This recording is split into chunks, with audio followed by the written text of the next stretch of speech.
let's talk a little Watchmen, though, guys, before we get into news. Ooh, Because, I like that. Yeah, we're just talking about Star Wars nerdy things, Watchmen equally as nerdy, and we already ripped on comic books enough today. So let's actually give some praise because... Is Watchmen a comic book? Are you serious? Oh, my God. I literally didn't know believed what you. to... I literally just believed you for a second. Sorry, I'm no longer on the show. I just I died. didn't even know what to say just now. Like, I didn't even know how to anything. Well, but, Josh, yes, the when answer a is man Yes, it loves is. a It's one woman. of the best graphic novels ever written. I'm Yes. sorry. Alan Moore is shaking somewhere with heat that people don't even know. Although Alan Moore I probably feel like he doesn't care, though. Yeah, he doesn't care, and I think he Are really you hates making Watchmen. a joke? Yeah. Alan Moore cares more about everything than anybody. No, he- About important things, not like the stupid shit we Well, talk I about. heard he doesn't feel like. I heard What? he doesn't like Watchmen. Alan Moore has The an movie. issue the movie with and the Are you series. kidding? Does he not like the series either? Oh my Yeah. God, Dorina, he's been so vocal. F this, F that, Yeah. hate the fucking series, hate the movie, Yeah. screw you all I for believe he taking put my a- art. Yeah, I think he he's put a livid. puking emoji for an announcement of the HBO series. Dave Gibbons is like, I like it. and Alan Moore is like, piss off, everyone, give it back It's to me. sort of like Green Book. Like I watched Green Book and I was like, I really like this movie. And then every black person I know was like, that movie is shit. And I was like, please explain why. And now I understand. Now I get it. Now you understand. But Alan- do we understand have? it. I would love to read like actual quotes that. Alan Moore believes that he should be involved in working on all things Watchmen. He's not wrong.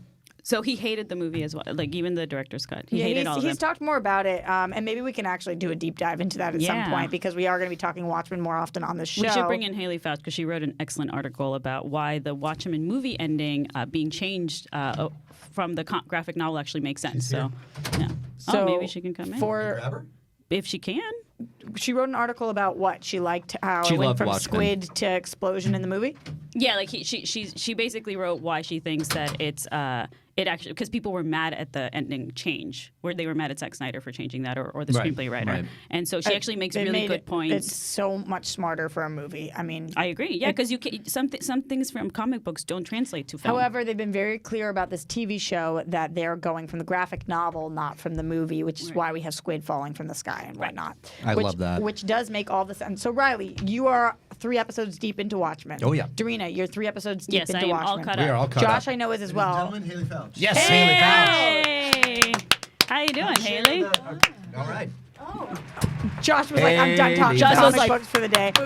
Haley. Josh just asked us if Watchmen was a comic book, so you know. So but we- it was a joke. He was So we good. did He was swap good. him out for you for our Watchmen discussion. Is this your first time on the show? It is. Hey, Haley. Welcome to yeah. Collider Live. Thank you. So Darina was just telling me that you wrote an awesome article about Watchmen and why they changed the graphic novel to the movie ending in the movie. So we thought you'd be a great person to join our Watchmen episode 3 discussion. Sure. Yes, let's do it. Are What you all is this? caught I up like to this. the? This is my. I She's just got off another podcast, I don't know where and to I'm put in my another hands. room, and I'm I thought you were framing doing my face. hexes, so I was trying to join you in Yes. the hexing. So, Maybe we do the yeah. superstar. Yeah. Well, you know, Collider Witching Hour. So we're actually trying to do Collider Bitching Hour, by the way. Yes. So there's I like that. It Please must happen. please You need a involve me. producer? Sure. Yeah. So are you caught up 3 episodes deep into Watchmen right now? Yes, How I are you am. feeling about the show? I love it. I love it. I've seen the first 6, and I just think it's brilliant. Okay, let me ask you a question about this then, because I was texting another friend of mine this morning, and I said that episode 2 of the 3 is my favorite so far. And she says most people who have seen all 6 say episode 2 was the weakest of all 6 of them. And it's my interesting. favorite so far. Interesting. Why is it your favorite? Like, without spoiling, I guess. I felt like the first episode, it was a lot to process. I really liked it, but Right. it was like I was so caught up and distraught about watching the Tulsa riots and everything that happened and feeling like the most ignorant shit for not even knowing that I couldn't even fully invest myself in the rest of the episode because I was like, I can't believe I live on this planet. And then episode 2, I was fully in the world. We got a lot more Watchmen references. And episode 3 I liked fine, but it was very Silk Spectre heavy, and I wanted to touch base with our other characters a little more. So that's why 2 is my favorite so far. But people were saying that it was the weakest of the 6. Do you feel that way? I do, and I didn't know that was sort of the consensus, but I do agree with it. It's also still a fantastic episode because I think it's a fantastic television show. Yeah. But I do The subsequent episodes that I've seen are a bit more focused, so they might not be as much to your taste. Like more character driven. Yeah. How do you feel about that, Riley? I'm all for it. This is the thing about Watchmen that I love so much is that, of course, I know the graphic novel, but I'm surprised every episode.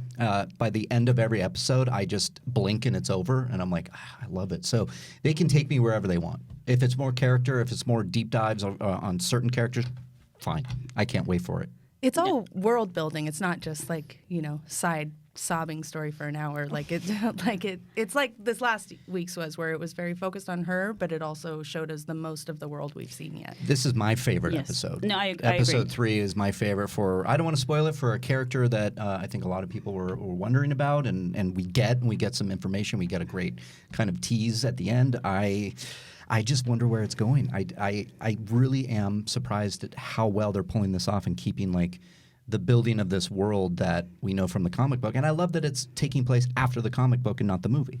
Right. Dee, how are you feeling? I didn't really know what to expect because with Lindelof, I go back and forth. I love half of Prometheus. I love half of Lost. How do you feel about Leftovers? Christian Rualcava keeps yelling at me to watch it, so I Oh, need to it's get the on best that. I've never seen it. It's the Yeah. best show ever. Yes. So there's that. Okay, well, I will have to put it on my Drop list. that on the table, Yeah. and then you guys can look at that. When I'm done with what we do in the shadows, I will check it out. There's nothing there, Riley. Yeah. Oh, you're making a got it. Imaginary leftovers Yeah. that Got we it. can eat later. Yeah. No, I mean, I think it's a very difficult task to adapt. Content from a comic book that's well beloved, especially that's not a direct adaptation of it, right? And so I think what they've done here is really create. I'm very impressed with not only how relevant to our current times these topics are in the show, but the kind of doing the spin-off of these characters is really impressive. I mean, see, Jeremy Irons, I mean, he's just so perfect for Ozymandias is what I call him in Spanish. How do you call it? Ozymandias in English? It's fine either way, actually. Okay, Ozymandias is what anyway. A lot of times you'll say something, and I'm like, huh, no, that was pretty dead on. Yeah. Okay. Good. And so I think it's great to see an hour every week where you can actually get to know these characters more, because we haven't been able to do that and introduce these new characters. Regina King is fantastic in it. The score.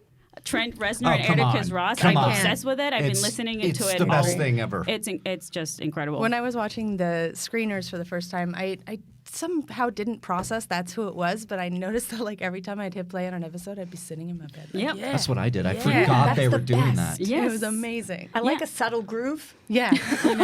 When you're feeling yourself move, and you're like, oh yeah. Yeah. I'm At first, I feeling thought this. it was Matt Quayle from Mr. Robot, but then I saw the end credits that it was Trent and Atticus. I was like, that of course that makes sense. So Haley, I had a question for you, because you clearly love the graphic novel enough to write all of the amazing articles you write.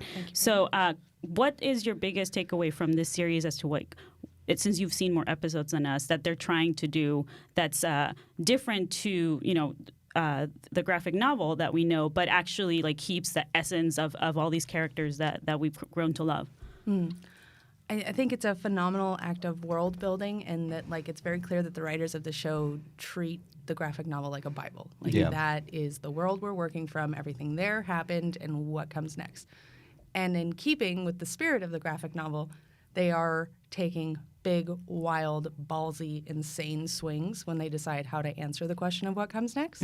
Swings with big blue dongs. That's a keen point. Thank Yes, you so much. literally. That doesn't like a big dong swing. doesn't make it to most shows, but in the spirit of Watchmen, they said, "Fuck it, let's have a giant blue dildo." Yeah, that was so fantastic. Because why there's- not? There's There a it is. spoiler for this Sunday, guys. It's a great spoiler, though. Sorry, continue. The dong got in the way. I couldn't help it. It always Collider does. dong talk. Here we go. Did I get it? Yeah. Okay. But it's stuff like that. There's in eagerness to be playful and weird and push the boundaries, and also while doing all these things, while having the big dong tackle insanely complicated subject matters. Like in the first one, it was the threat of nuclear annihilation and the Cold Kinda War. big. How do A you, little big. Yeah, it's not a villain you can punch in the face. Right. They're now doing that with things that are much more pressing to our timeline, domestic terrorism, the way that racism and white supremacy has been embroiled into our government and structures for centuries. Yeah. Again, can't punch that in the face. Super hard to fight. So these are really expansive, weird, crazy ideas that are shown in such bold ways. I think it's, even though Alan Moore clearly didn't want this show made, it's the most in his spirit that it could have been. Yeah, and I pulled up that article, throw it to the table here. He doesn't want he stands by that it's a comic. That's what it is. It shouldn't be anything other than a comic. So he doesn't want to attach his name to anything, movie, television, or otherwise. It's only supposed to exist in a comic, which I find a fascinating take. So he's just pissed that it's just being adapted differently, not so much that, but does he actually hate the content of the series? He doesn't like that he doesn't have creative control and that it's not going the way that he initially saw this, and his view and vision of it is not changing with the years and technology. He just wants it to be what he wants it to be. He doesn't like when it's adapted even in comic book form by different authors. So he it's doesn't not like just the Doomsday comic thing. Clock or whatever. No, he doesn't like when somebody else attempts Minutemen, and when somebody else attempts to do any spin-off regardless of form, even though he keeps saying it's because it's not a comic book. Well, even when it is a comic book, you don't like it. Yeah, because it's not you. It does go more to that. Here's his quote. He also refuses to be associated with adaptations of his work he doesn't control, like Watchmen. My book is a comic book, not a movie, not a novel, a comic book, he told Entertainment Weekly in 2005. It's been made in a certain way and designed to be read a certain way. In the HBO show's credit, this is interesting, Gibbons is credited as a co-creator of the original comic, but Moore's name is nowhere to be found. I see that every single time in the opening credits and in the closing. Gibbons' name is everywhere. Yeah. And he said really positive things about the show. He fully supports it. I will say that, like, as far as his concerns about format, and those are older quotes that are, being updated Making the because he rounds. doesn't do a lot of interviews. The other thing I think they've really captured is the format and the structure of the storytelling within the graphic novel, and the way you have the Black Freighter in the comic series that is being mimicked in. I understand we're not doing spoilers here. Right? Yeah. Kind of keeping it that way, yeah. You know what? We're kind of playing it by ear on this show. I got the sense from you guys we weren't doing spoilers, so it's spoiler Let's free. keep it spoiler light. How I'll about just that? say light is a perfect. Yeah. That format is being echoed in the storyline of Jeremy Irons' character. Yes, it is. And the story of the Black Freighter was always meant to tie into his arc anyway. So it's a brilliant sort of reflection on a reflection on a reflection that I think is staggering. And the more you dig into the nerdier aspects of the show and the way it's presented, the more you see how faithfully and absurdly just devoted they are to the comic and to trying to recreate it in a new medium. Yeah, because it's interesting to think about how when it was first, not pitched, but when we first saw the first trailer, right, when we didn't know what the show was really going to be about, so many fans got mad at the way they were handling Rorschach, right? And I kind of was, one of them. Well, not mad, because I've matured, and I've tried not to get pissed at something I haven't seen. That was not the case when I was younger. But so I was very pissed off at Batfleck. Really dumb. But so... I was pissed that gal was too skinny, so I'm with you. Yeah, I was pissed about Jesse Eisenberg's Lex Luthor. I was right about that. But anyways, I think that what they've done is actually really clever, and it makes sense. And it's a character that we've all grown to understand, even though he's an anarchist and extreme anarchist at times, right? But it makes sense that would happen, that these people would grab him as a symbol for them and their belief system. I think it's fascinating. And the whole show is ultimately about belief and what we believe, what we choose to believe, what we're taught to believe, and how beliefs can be perverted, how they can be censored, how they can be changed to enforce society structures, to enforce law and order, or something worse. Exactly. Final question for you, because we do have to talk about something everybody wants to talk about eventually, Fantastic Beasts 3. I know you guys are so excited. My God, I know. But before we get to that, so I know you can't say anything specific, but of 4, 5, and 6, is there one of those we should be super excited for? Yes, all of them, but definitely 5 and 6 for very different reasons. the first 10 minutes, people are gonna freaking lose their minds. Yay. 6 is a much slower, like, what? And it's very artsy and it's a long, focused story. But 5, like, you'll see immediately why I was like, get hyped for that one. Is it? Damn. Ooh, okay, I'll do that. Is it only 6 episodes or is it 8 episodes? It's or 9. 9. Okay, good. So this is another thing. I don't know if this is true. This is a theory I've been kicking around with my friends.